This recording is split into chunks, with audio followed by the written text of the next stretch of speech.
263 za zabezpieczają 278, 291. Brama do CRMH.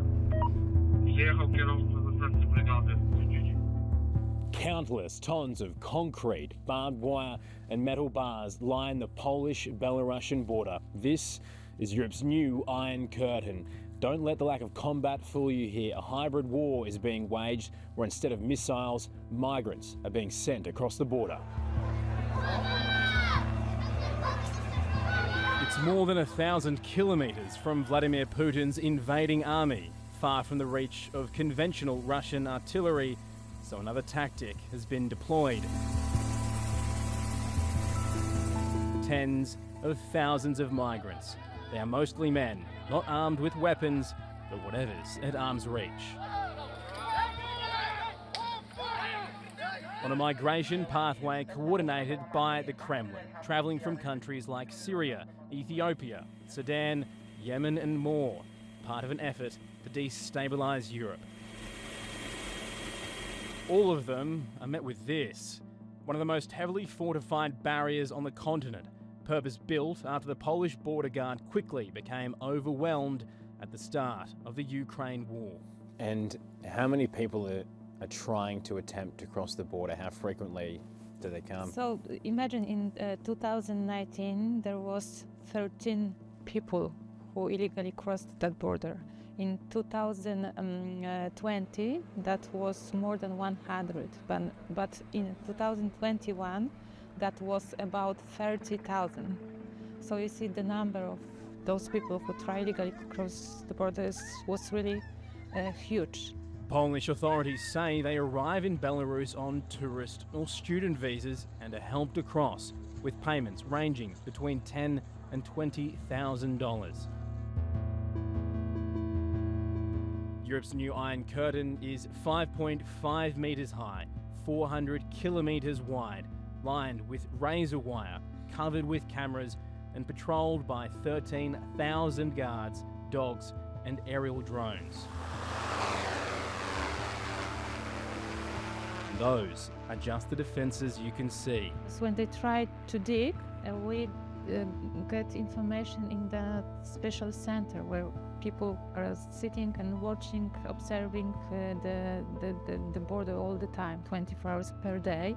And if they got an alarm, they informed the patrol on the border that could react very quickly to stop those people. Stopping people often involves violence. There have been nearly 9,000 pushbacks during the 4-year migration crisis.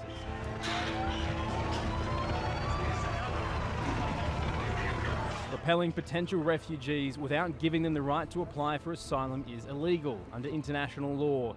So is the act of crossing without an application. And despite the state-of-the-art defences, there are those who make it.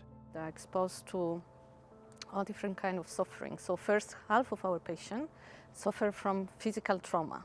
And physical trauma, it's related to crossing the border itself. So we have like fractures or this very deep cut that comes from the concertina, which is a razor wire. And then we have people that have been severely beaten.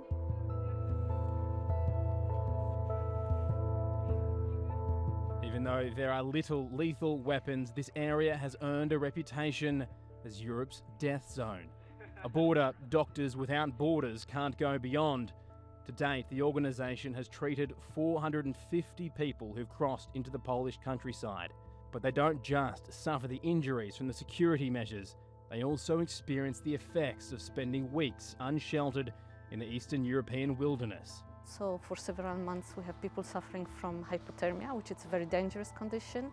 We have people suffering from gastrointestinal infections, and this is linked to the fact that they don't have really access to water and food, so they are drinking the water from the swamps. We have people that suffer from the trench foot. There have been 89 recorded deaths since the migration crisis exploded. 40 on the Polish side of the border, 49 in Belarus. We had officers, border guard officers, who were injured in May 2024. Also, one of the soldiers who support border guards was killed by the person from Belarusian side. I mean, they have an incredible story of violence, of being trapped in these cycles, you know, when they are in between the two borders. Despite being one of the most heavily fortified regions on the continent, this remains a weak point when it comes to peace negotiations. If Moscow and Minsk want to torpedo talks or further destabilise Europe, they'll send more migrants here.